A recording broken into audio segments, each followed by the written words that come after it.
This conference will now be recorded. Hi, everybody. Welcome to Ann Ortelee's Weekly Weather. This is the weekly weather for February 5th to February 12th. It's a full moon and the sky is moving fast.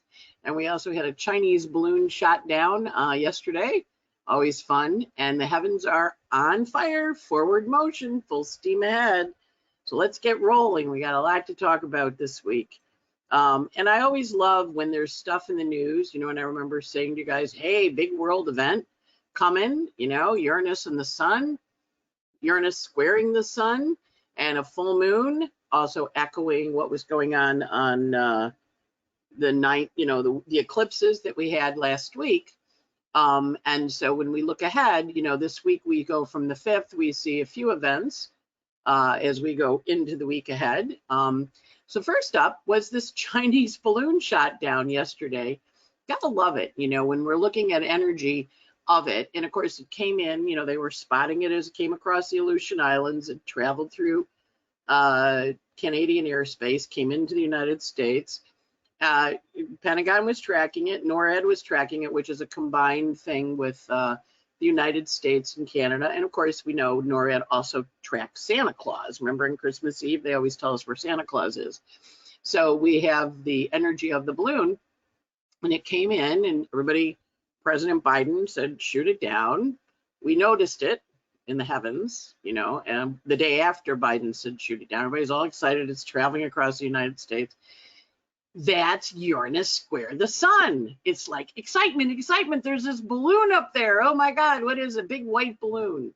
So, sun's in Aquarius on a world point, fixed air, moving slowly though, kind of moving across the heavens. Aries, the goddess of discord. Of course, Mars is out of bounds in Gemini. Moon is out of bounds in Leo when they took that puppy down. Ceres is out of bounds, which is the strategic approach we're going to take. Ceres is out of bounds. Interestingly, the Sabian symbol for when they shot the thing down over Myrtle Beach at 2:39 p.m., a little off the coast of Myrtle Beach, Chinese woman tending a baby. That's the Pallas Athena degree. And so it's their baby. We shot their baby down. What are you going to do? But I love this guy. I love astrology in action. We see at the top of the chart the Neptune in Pisces. Of course, the US Neptune is 19 Virgo, so it was kind of scoping along, going over our airspace. And we do see that Sun Uranus square, which was building as the week was going on, and it was shot down. Sun Uranus explode the balloon. Quite literal. Can't make this stuff up. And one of the reasons I love astrology, man, it's so cool. So anyway, this is a great chart for exhibiting that energy. You can see there's a nice little, lot of contentious energy here with the moon opposite Pluto. Was it spying? Yeah, probably. With Pluto at the last degree of Capricorn, but also this Sun Uranus square brings us back to what was going on in November, which was when they were talking about making this meeting, because Secretary Blinken did not go to China. And during the fall, when there was the meeting, okay, we'll come to China, got canceled. So that's where the eclipse kind of pulled in the story from the fall. And also in your own life, think about what was going on for you in the fall during the eclipses on the election day. And because this eclipse was active, there was a full moon eclipse on election day with Uranus in the north node there at that same degree. The node is moved, but Uranus was there. So this echoes back to that earlier time. Also, we're having a full moon in a couple of hours from when this thing went down, and full moons help us see things. And then it comes out, well, there's been a balloon across. There were a couple during the Trump administration. It's like, all right, balloons flying overhead 60,000 feet above commercial airspace. But this is an example of astrology in action. I just love this kind of stuff because it always makes me like, ooh, ooh, ooh. And of course, they shot the balloon down in water, and we saw it kind of go down. One missile, one heat seeker took it out, and off we go. So we'll see what happens with this energy of change, shift, move. And we look at it and go, all right, this astrology in action. We also look at the full moon that happened on Sunday, that happened today around 1:30. I got a text from a next door neighbor who got up at 6 to watch the moon set. I did not get up at 6 to watch the moon set. He has a dog, so he has to walk the dog. But, so the full moon takes us back to the August new moon of 2021.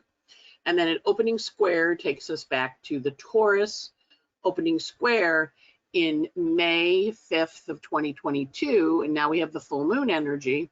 And then we'll have the closing square when we get to Scorpio. So this is the energy of kind of moving forward. So this is a lovely new moon.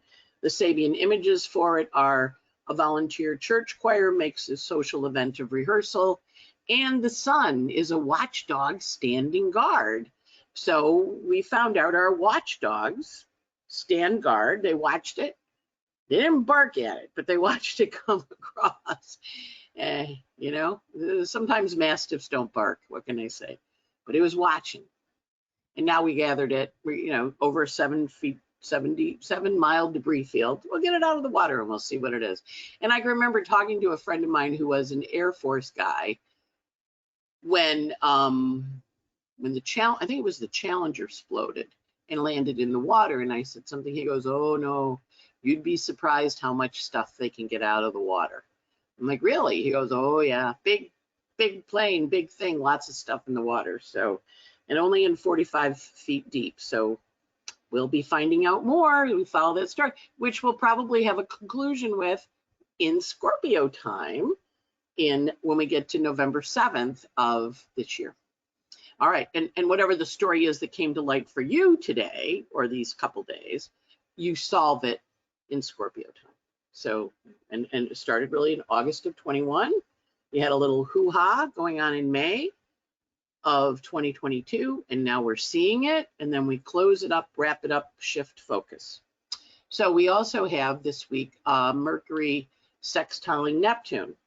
Now remember, Mercury was retrograde. He's now moving forward. He's now talking to the planets, and as he's coming into sextile the Neptune, he's saying, okay, this is the information we're going to be working with. This is where we're going. Neptune rises, or Mercury rises in this chart. This is cast for Washington, casted for your location.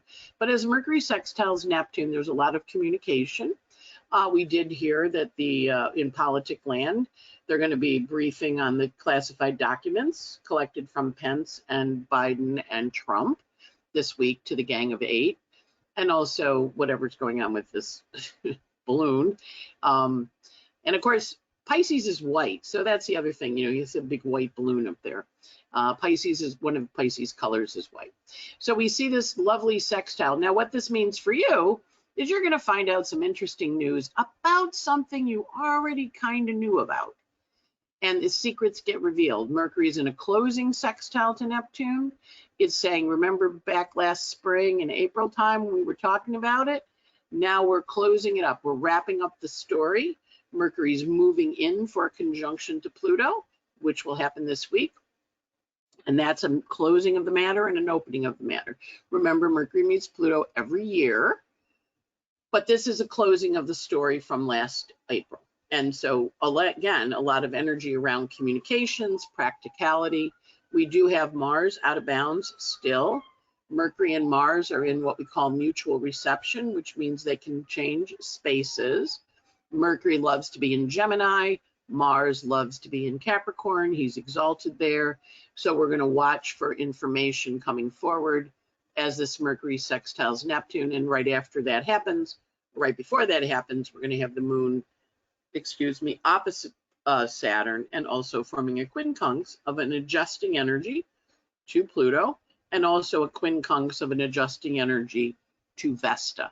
That's what's called the finger of God. So we're going to watch with this news announcement on Monday afternoon, Monday the 6th, and be like, oh, okay, that's what's going on. So you're going to get some important news with this finger of God forming.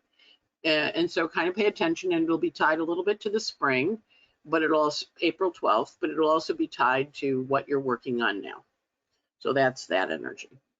Next up, we have Vesta entering Aries, and Vesta's been in Pisces, all mellow and floaty and designing. And as she goes into Aries, she gets fast, she gets quick, she gets speedy. Now, I was, as I mentioned a couple weeks ago, I was recently on a cruise, and one of the women on the cruise does a lot with Vesta as a spiritual purpose. And we do think of her as the Vestial Virgins. I kind of think of her as the home. You know, the Vesta tends the hearth. But as she goes into Aries, this is a really good time to initiate diets, to initiate changes to your body, to really treat your body as a spiritual temple. Notice the moon is in Virgo as she enters Aries. And so Vesta as a spiritual practice. So if we think of your food and your body as spiritual, this is an excellent energy when Vesta enters Pisces. Remember, she takes a few years. I think she's 4 years to go around the zodiac. And she was retrograde most of the fall. Remember, we had the back and the forth and the back and the forth. Now she's in Aries. So she's feisty and fast moving, and she's wanting to clean your house, your body, your temple. A lot of times people do fasts when Vesta enters a new sign. So that's definitely that. And Cassandra Butler, who is one of the astrologers on the cruise, was talking about Vesta as your spiritual path. So this is an energy of fast energy. And of course, in the old days, Vestal Virgins, Vestal, they tended the temple. They kept the fires going, and you can see her symbolism is fire. But we also want to watch a little bit on the February 7th. We want to watch a little bit for fires, because we see Vesta entering the sign of fire, and then we see these planets, there's a few of them in fire, which can kind of pump the fire energy up a bit. So we kind of want you to just be careful with your candles, but also with this Vesta in a fire energy, you know, it's about where we initiating a new cycle because it's entering Aries, going across the equator because it's entering Aries in terms of its journey towards the Tropic of Cancer in a few months. So the energy is very much initiating and beginning. So helpful for all sorts of initiating and beginning projects. Next up, Venus sextiles Uranus. So here we have our lovely little Venus. She sextiles Uranus. Now remember, she does this every year. But most important, Uranus is still on a world point. So we know this is going to be some big deal announcement. That's happening Wednesday morning when Venus sextiles Uranus, and maybe even a little bit before.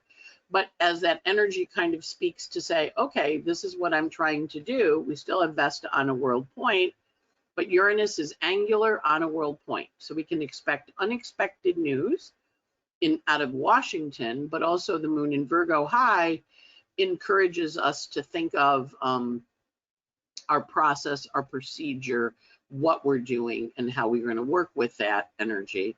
And again, we're seeing the planets, you know, kind of starting to separate out a little bit as they're moving along, but we're also working with that energy of connection as the Venus works in a harmony of harvesting, closing sextiles harvest. So think back to last May when Venus met Uranus and started a new year-long cycle. Now she's harvesting that energy and saying, okay, let's bring it out. We still this week have the moon out of bounds. I'm sorry, Mars out of bounds. Pallas Athena, who's answering to the moon, here she is, out of bounds, and Lilith in Leo, out of bounds. So we're still working with some pretty intense out of bounds planets, and we still have the dance with Mercury and Mars in mutual reception as Mercury comes in for its landing with Pluto. So we're going to watch for sudden unexpected changes that are usually going to be something you want, because Uranus is on a world point in Venus's sign, and Venus is exalted in Aries, or I'm sorry, Venus is exalted in Pisces, and kind of saying, hey, you know, what are we doing? Where are we going? And Venus rules that north node in Taurus. So we're going to watch for some interesting communication energy to take place, and also some interesting energy around money and your values and your purpose. And also it's got the sextile energy. So it's going to be results of actions taken, which is always helpful. So kind of watch for that. That happens on Wednesday. And next up, we have Mercury joining Pluto. Now this one's a little tougher. Mercury and Pluto are buddies. Mercury is one of the few planets that gets to visit Pluto in his house. Think of Pluto as your hoarder friend, and Mercury gets to go into the Pluto's house and see it. And he gets to go in and hang out with Pluto, right? That's part of his job. And then he brings the souls to the underworld. And he, of course, sends messages out. You know, Pluto gives him a message and he brings it up above Earth. I had a really good friend when I was younger who was the same age as my dad. He sat next to me when I first started working at Control Data. We were in sales. We were both tech at that point. And Roy was a bit of a hoarder. I mean, his apartment was a little scary. I'd never really been to a hoarder's apartment before, but you kind of would go in and go like, where do you sit? So this is a great opportunity for hoarders to come into the news because Mercury Pluto is a hoarding energy. It's also a great opportunity for information about taxes, information about Plutonian matters to be revealed, secrets. Mercury Pluto is in the 9th house, which is the house of indictments and the Justice Department. And Mercury, of course, rules paper. And Mercury is joined to Pluto, which rules power dynamics. So this is a very good energy for power dynamics to get paper served to them. So we'll see what happens. We do see Mars out of bounds on the ascendant for this guy. And I'm looking at this as some kind of judicial ruling. It's too early for the Supreme Court to be ruling, but we'll watch what comes in with this Mercury-Pluto conjunction. Now remember, Mercury meets every planet during the course of the year, but this is the time when Mercury is connecting with Pluto and saying, okay, now remember, Pluto's been in Capricorn, you know, for since 2008, and he's shifting into Aquarius this year. And then next January, he shifts into Aquarius. So this is the last time, or one of the last times, the two of them are going to meet up. I mean, Mercury is still going to have aspects to Pluto this year, but this is kind of a, you know, let's say goodbye. So this is also a goodbye energy, you know, where you may say to people, okay, I think I need to leave, or I think I need to go. Remember, we still have Uranus on a world point here, back to November timeframe, when he was dancing on, it seems like Uranus has been 14, 15, just parked on that point. So it's very much all the changes we've been having in terms of our life, but also as Mercury meets Pluto, that's a big, important message. So you're going to watch where this is happening in your chart. It's going to be February 10th. And because the sun is up here next to Saturn, this can definitely be information or messages about endings. So medical, definitely, news of endings, news of stuff finishing. Also very strong energy around communication that's important. And remember, Saturn is about to leave Aquarius. He leaves it on May 5th or May 6th, depending on where you live, and goes into Pisces. And Saturn has been in Aquarius and Capricorn for the last 5 years, his favorite signs, and he's leaving. So there's kind of a, you know, a sadness, a little melancholy. You know, if you're a little depressed, this is when it peaks. You know, I've got some people I've been talking to have really been processing on a very deep level around emotional old stuff, old memories, old ideas. You know, I think of when I see this Mercury Pluto, that song Adam Levine wrote when I believe it was his manager died. Memories bring back memory, bring back you. This can be hearing from old people, the people that you know, communications from folks. One time when I had this, I got a letter that someone had sent me that had gotten lost in the mail for 2 years, and it appeared in my mailbox. And I'm like, oh, so I called them and I said, hey, you know, I got this letter. It just arrived. And they were like, oh, okay. And they had thought I'd gotten mad at them because of what they said. And I'm like, no, I just got it. You know, I'm responding to you here. So this Mercury-Pluto energy has a quality of ending. It also has a quality of important communications.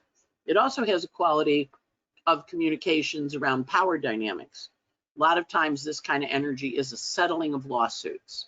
And remember, Mercury is been retrograde, clearing his shadow. He clears it on the 12th, right? So he's almost cleared his shadow.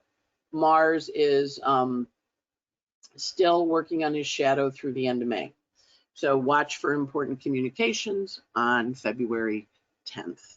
Next up, Mercury enters Aquarius, one of his all-time favorite signs. And he finishes the conversation with Pluto. He enters Aquarius, where he is exalted and happy, and he's answering to a really nice and strong Saturn. The Saturn's in Aquarius, his favorite sign. Mercury is supercharged when he is in Aquarius.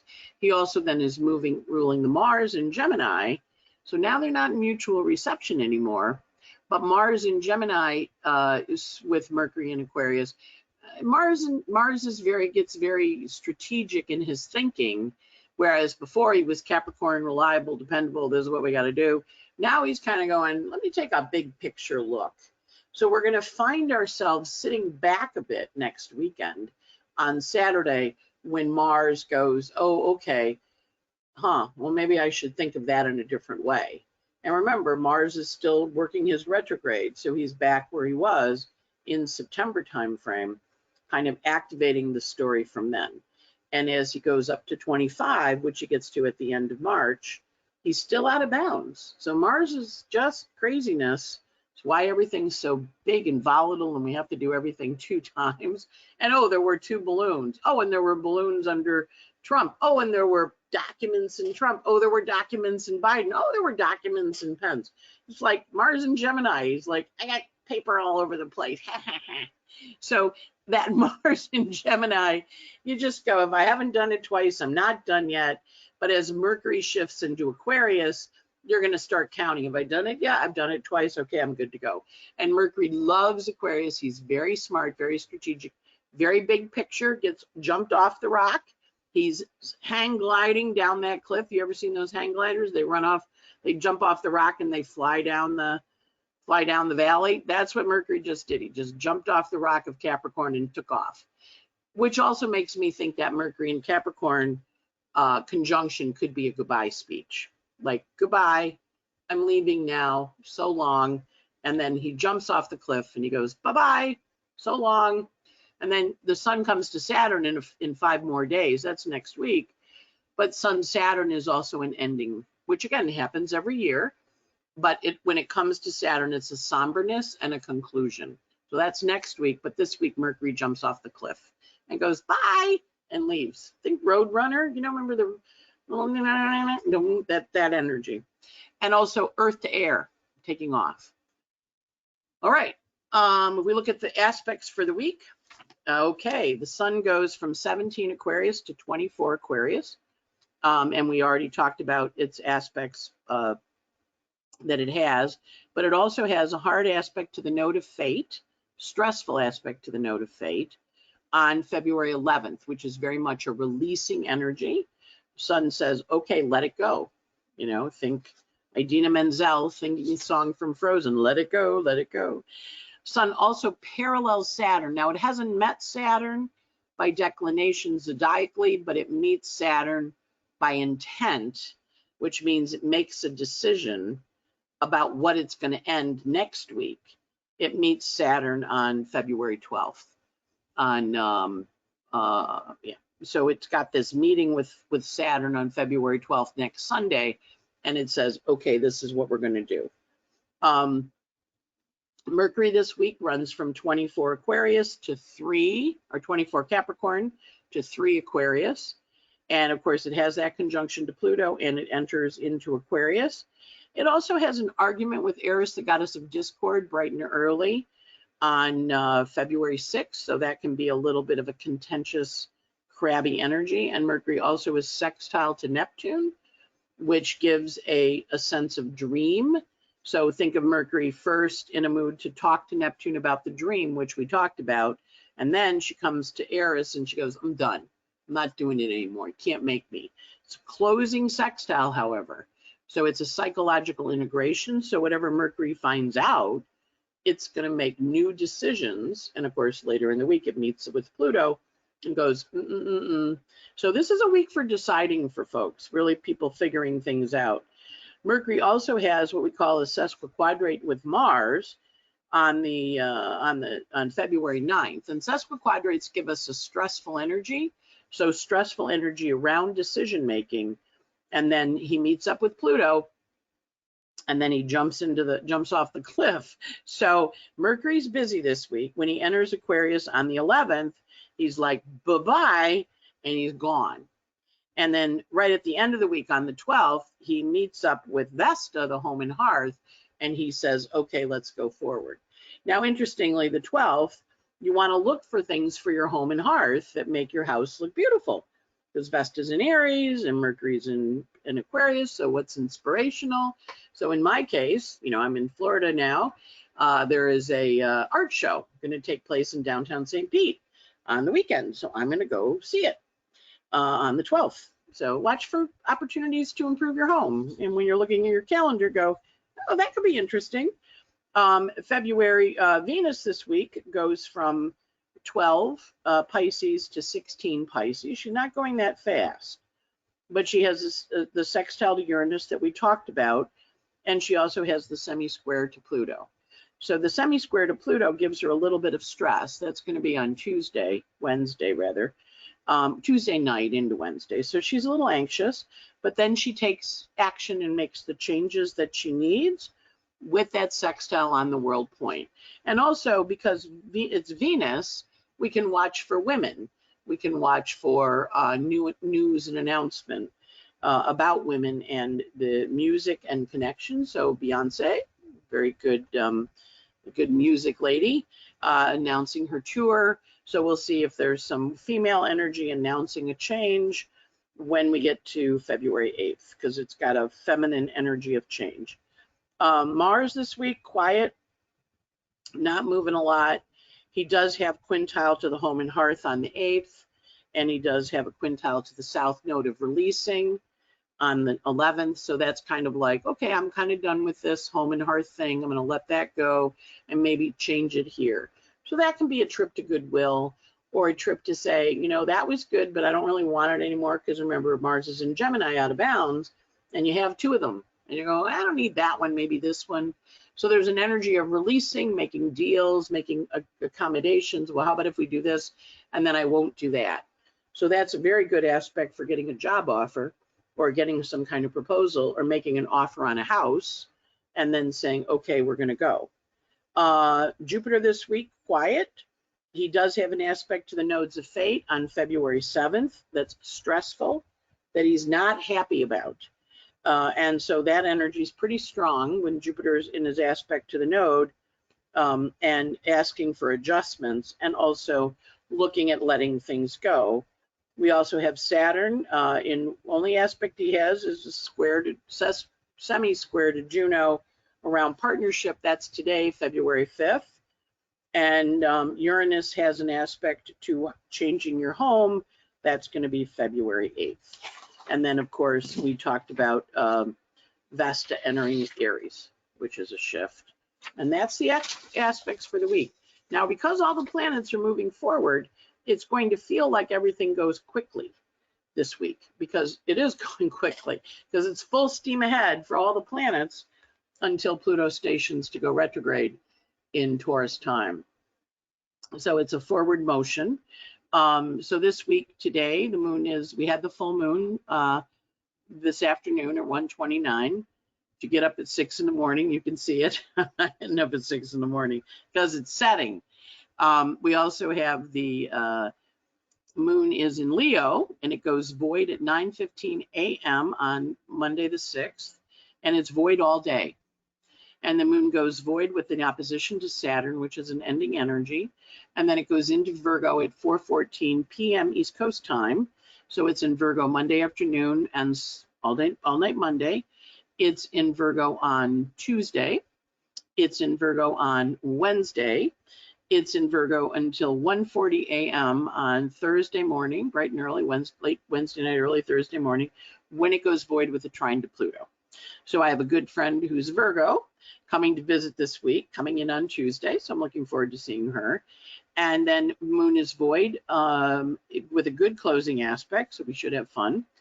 On the 9th, moon is void just for a couple hours, and it goes into Libra at 3:47 on the 9th. And it's in Libra all day Thursday, all day Friday, Saturday. It goes void at 11:41 a.m. And the moon goes void with a square to Pluto, a psychological integration. Not easy, not easy. It's void for a couple hours, and then it goes into Scorpio at 1:34 p.m. on Saturday afternoon. It's in Scorpio Saturday afternoon and evening, all day Sunday. Monday it goes void at 6:52 p.m. with a sextile to Pluto. So Saturday afternoon, evening, Sunday all day, Monday through most of the day till 6:52, happy moon. Very happy, getting things accomplished, doing things. And then it's void and it goes into Sag Monday night, 8:31 p.m.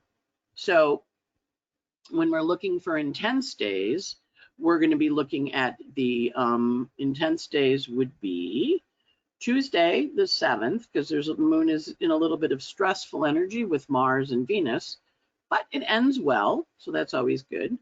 And then Wednesday, not too bad. Thursday, pretty clean. Friday, a lot of adjusting energy on Friday with the Libra moon, and also a lot of stress on Saturday in the afternoon when the moon has a square to Pluto and a square to Mercury. So that's kind of stressful news or stressful information on the 11th. These are not like really hard days.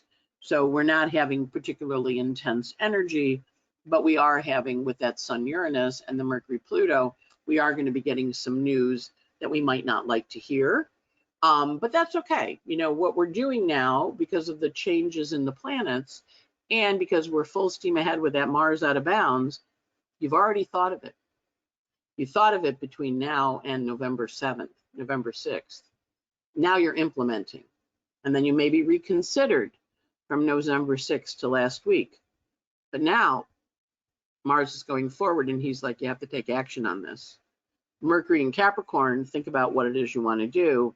When Mercury goes into Aquarius, you're going to say, this is what I'm going to be doing. I'm going to be shifting my focus. So as Mercury shifts, we're all going to go, I used to do that.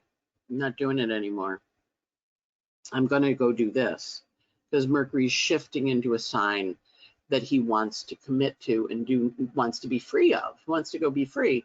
He's breaking the shackles of Mercury and Earth. He's breaking free, and he's saying, I need a different thing now. And that's going to make Mars free to speak. And Mars free is going to be in an air sign, trining the Mercury over the next few weeks, giving Mars permission to change direction. Now, remember, somebody wrote and complained that I'm too mean to Mercury and Mars in Gemini. When Mercury changes, the reason we watch these planets is when Mars right now is answering to Mercury. And whenever Mercury changes sign, Mars has a new way of communicating. So when he leaves Capricorn behind this week, he's delivering some tough news, but then he's going, but this is how freedom happens. And so when he shifts into air, suddenly Mars in Gemini shifts out of being in Earth, bump, bump, bump, and he takes off. So remember, when you're on a plane and the plane starts speeding up and the wheels are going and you're kind of bumping along and you're in the chair, I'm not an easy flyer, and you're hanging out of the chair. In my case, I'm saying Hail Marys, Hail Mary. And the plane then takes off and suddenly it's smooth. That's what's going to happen this week. Mars is in Mercury and Capricorn, taking off. Or coming in for a landing, and you hit the ground and go bumpity, bumpity, bump. And then he hits the brakes and you go, whoa. And then you taxi gently to the gateway. We're changing direction this week. It's going to be fun. All right, cup full of stars. I do an astrology service where I give you 6 to 10 minutes. Lately, I've been running a little long-winded of timed aspects sent to you directly. And I've been choosing a song for the day in addition to it. $17 a month. Sign up at Patreon. We also still have the podcast on my website available for the intentions for 2023, what's going to happen in each and every month, how to work with those energies. You get 2 hours, 121 slides, overview of the year ahead, the change of Jupiter in Taurus, Saturn into Pisces, Pluto into, all big. These are all big changes. Nodes of fate shifting into Aries and Libra, initiating energy. All the ingresses, stations, retrogrades, energy about the Venus star point we're having in August, charts of the new and full moons, and an analysis of each month, as well as the pages of important dates and how to work with it. Website, $35. Next, I'm going to be in NCGR in March, 3 weekends from now. We're going to be working at the Nova Southeast University. This is sponsored by the NCGR Florida Atlantic chapter. And we're going to talk about the upcoming Saturn in Pisces and Pluto in Aquarius lectures. This is it's a hybrid workshop. You can come online in your couch, or you can show up at the room 3301 at Nova University. And next up, OPA sponsoring a conference for techniques. You're going to have 12 different astrologers giving you techniques to use to analyze charts. So it's a great little grab bag of different ideas. And then, of course, NORWAC, the wonderful conference, 39th year, also a hybrid. You can come in person or you can attend on your couch in Seattle. And then last but not least, in Omega, the last weekend in June, over 4th of July weekend, with me, Lynn Bell, Rick Levine, Maurice Fernandez, and the lovely Rachel Lang. So hopefully you'll join us, and we're going to be talking about the consciousness and the shift and how we can use those energies. And that's an in-person on campus. And that's it. Hopefully that gives you some ideas about how to work with the energy and what to do with it in the week ahead. And I'm Ann Ortelee signing off here from the turquoise desk overlooking Boca Ciega Bay. I'm going to go out and see if I can see the full moon, and wishing you a very good week. And we're off to the races. The planets are moving quick. Mercury's going into air, makes him very fast when he's in air. He's been slogging around in Earth for a few months now. He's going to be really happy to get out of Earth into air, and then he's taking Mars with him. So the boys are going to have a good time. Take care. Bye.